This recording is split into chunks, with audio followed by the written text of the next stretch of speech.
A quick new idea daily from the world's greatest TEDx talks.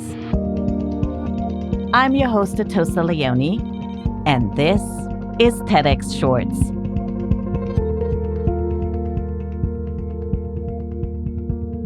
Robb Willer studies the forces that unite and divide us. As a social psychologist, he researches how moral values, typically a source of division, can also be used to bring people together through what he calls moral reframing. Robb shares compelling insights on how we might bridge the ideological divide and offers some intuitive advice on ways to be more persuasive when talking politics.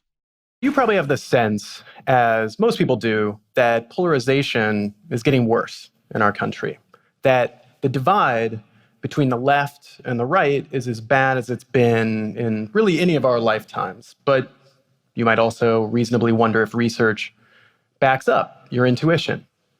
And in a nutshell, the answer is sadly yes. In study after study, we find that liberals and conservatives have grown further apart.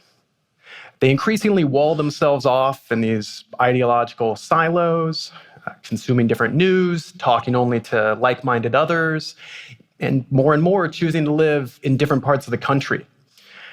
And I think that most alarming of all of it is seeing this rising animosity on both sides. Liberals and conservatives, Democrats and Republicans, more and more, they just don't like one another. You see it in many different ways. They don't want to befriend one another. They don't want to date one another. If they do, they find each other less attractive. And they more and more don't want their children to marry someone who supports the other party, a particularly shocking statistic. You know, in my lab, the students that I work with, we're talking about some sort of social pattern. I'm a movie buff, and so, I'm often like, what kind of movie are we in here with this pattern? So what kind of movie are we in with political polarization? Well, could be a disaster movie. Certainly seems like a disaster. Could be a war movie, also fits.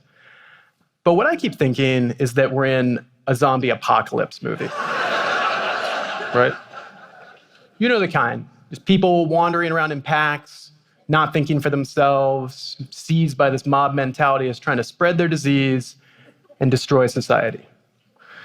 And you probably think, as I do, that you're the good guy in the zombie apocalypse movie, right? And all this hate and polarization, it's being propagated by the other people because we're Brad Pitt, right? Free-thinking, righteous, just trying to hold on to what we hold dear, not foot soldiers in the army of the undead. Not that. Never that. But here's the thing. What movie do you suppose they think they're in? Right? Well, they absolutely think that they're the good guys in the zombie apocalypse movie, right? And you better believe that they think that they're Brad Pitt and that we are the zombies. And who's to say that they're wrong?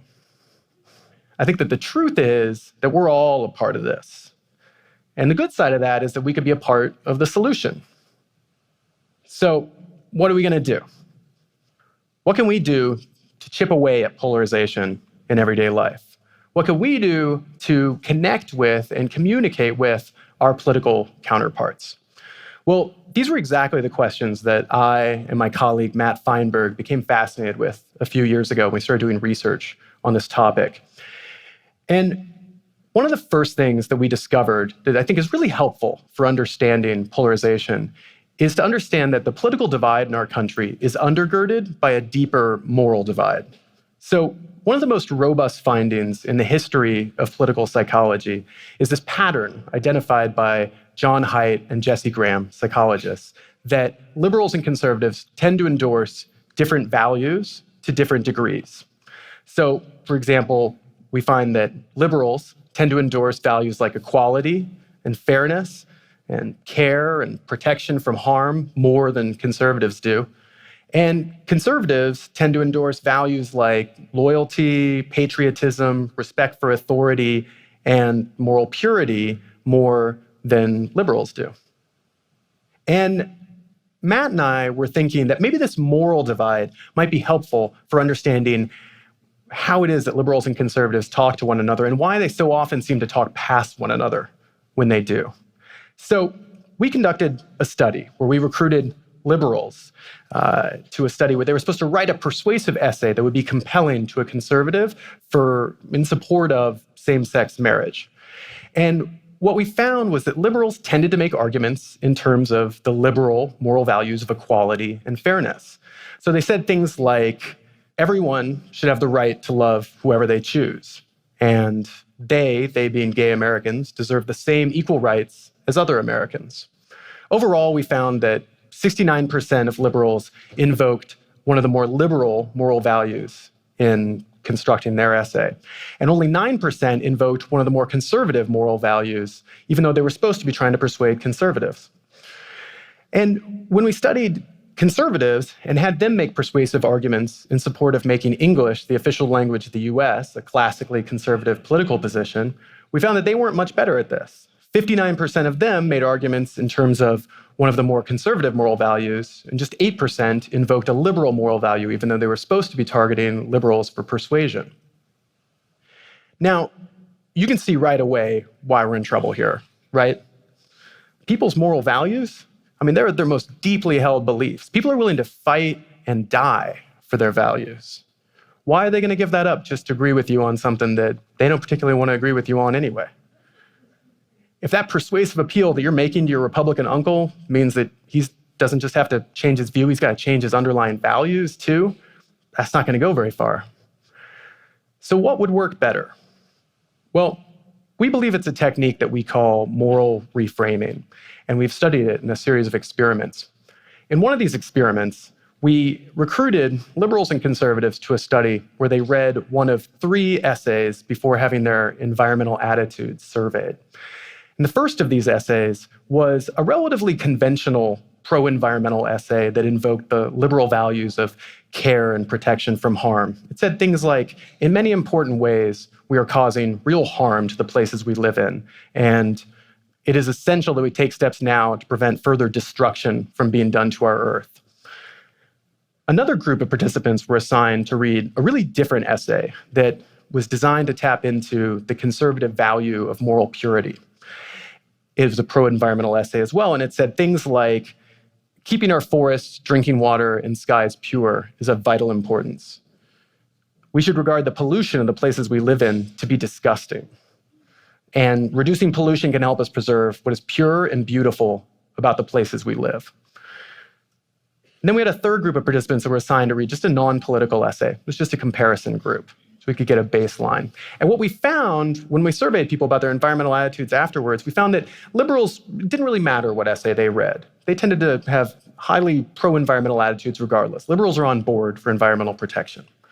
Conservatives, however, were significantly more supportive of progressive environmental policies and environmental protection if they had read the moral purity essay than if they read one of the other 2 essays. We even found that conservatives who read the moral purity essay were significantly more likely to say that they believed in global warming and were concerned about global warming, even though this essay didn't even mention global warming. That's just a related environmental issue.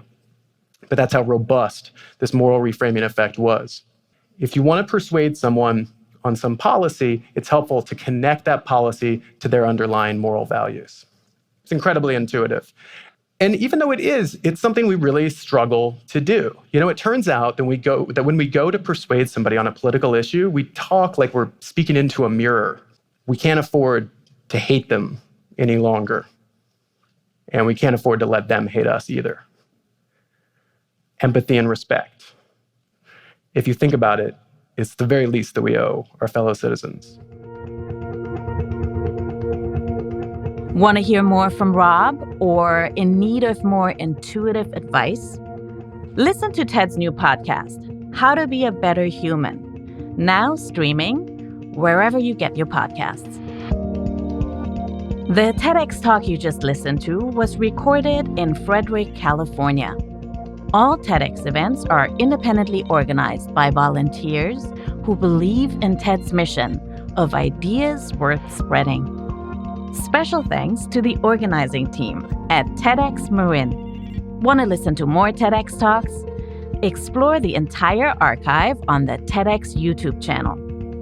I'm Atossa Leoni. Thanks for listening, and see you tomorrow.